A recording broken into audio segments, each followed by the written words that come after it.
Independence day के मौके पर आजाद भारत के इतिहास में ऐसा पहली बार हुआ है कि भाई साहब नेशनल एंथम की जगह नेशनल सॉन्ग को प्ले किया गया। ये कहानी अभी तक आपने सोशल मीडिया पे सब जगह सुन ली होगी, पर इतिहास कुछ और कहता है।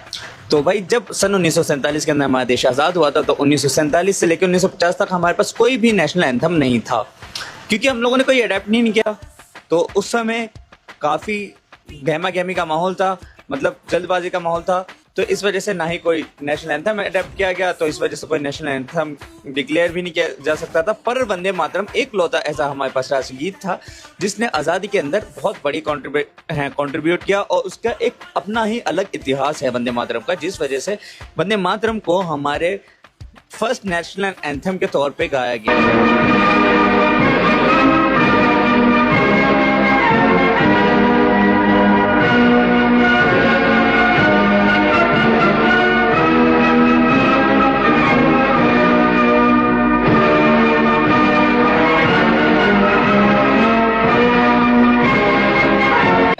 हम ये मान सकते हैं, कोई रिकग्नाइज नहीं है ये चीज, पर हम मान सकते हैं क्योंकि जब 15 अगस्त 1947 को हमारा देश आजाद हुआ, तो उसके बाद कोई भी ऐसा हमारे पास माहौल नहीं था कि हाँ भाई उसी दिन हम लोग इस चीज को सेलिब्रेट करें। हाँ, नेक्स्ट डे 16 अगस्त 1947 को हमारे देश का पहला झंडा आरोपण किया गया, और उसके बाद वंदे मातरम को एज ए नेशनल सॉन्ग गाया गया।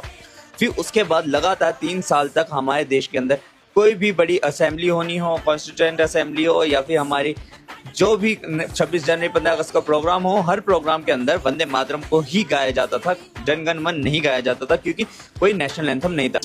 पर 1950 के अंदर हम लोगों ने पहली बार नेशनल सॉन्ग के तौर पे वंदे मातरम को और नेशनल एंथम के तौर पे हमारे जनगण मन को अडेप्ट किया। तो हिस्ट्री तो कुछ और बता रही है कि हाँ भाई जब देश आज़ाद हुआ तब भी वंदे मातरम गाया जाता था, और लगातार अगले 3 साल तक वंदे मातरम ही गाया जाता था। तो ये राइट विंगर्स और हमारे मोदी जी कौन सा इतिहास पढ़ाने आ रहे हैं कि भाई इतिहास तो कुछ और बता रहा है हमें, कि भाई ये लोग तो कह रहे हैं कि भाई पूरे इतिहास के अंदर पहली बार ऐसा हो रहा है कि नेशनल एंथम की जगह नेशनल सॉन्ग प्ले हो रहा है। पर हमारा इतिहास कह रहा है कि लगातार 3 साल तक आज़ाद भारत के अंदर नेशनल एंथम की जगह नेशनल सॉन्ग ही प्ले हुआ है, वंदे मातरम ही प्ले हुआ है स्टार्टिंग में। इतिहास कुछ और कह रहा है, पर खैर इनका इतिहास, इनकी मर्जी। अगर जानकारी इन्फॉर्मेटिव है, लगा कि हाँ भाई कुछ नया सीखने को मिला, तो लाइक और फॉलो करके जाना, और बाकी ऐसी वीडियोस डालते रहेंगे अपन।